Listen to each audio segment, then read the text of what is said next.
Right guys, time for another RLR beer short. For this one we go to Caledon, Ontario, Canada, another beer from the wonderful Badlands Brewing Company. This one is the September Double IPA 2025 edition, coming in at 8.2% ABV, a New England Hazy, Imperial Double if you want to call it IPA.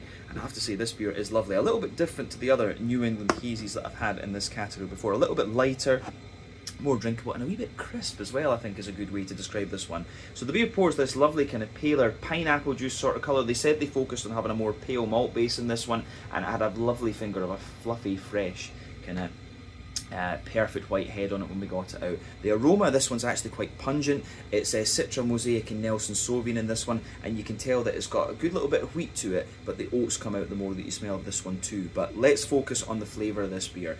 Backbone, of course, is that fresh white bready bread crust. You've got a little bit of woody character further forward, some Jacob's cream cracker, a wee bit of a wholemeal brown bready character in there as well. Those give you a little bit of dryness into the aftertaste, but yeah, you've got a fluffy, fresh white bready character from the barley malt, and they're a wee bit drier further back, of course. Then you've got the more dense, wheaty white bready note on top of that, a little bit bitier further back, smoother further forward, and then yeah, the next layer up is the kind of creamy oaty note. So yeah, down the middle line of your tongue it's a little bit more creamy, and then out toward the edges of your palate it's just a little bit drier. Then you've got that more oval kind of shape in the middle of your palate, where it's kind of Werther's original butter candy butterscotch and a wee bit of biscuit there, but it's really not a very sweet beer, this one. It's more about the oaty side and the kind of wheaty bitey side of things. But I do suspect there's a wee bit of Pilsner malt in there, because there's crispness at the back of that middle third of your palate. On the yeasty side of things, it's a little bit more kind of grainy and brown bready at its core. As you move further out from that, it's got a slightly drier white bready note to it, and then yeah, the very edge of the yeasty characters like bread crust, cracker and so on.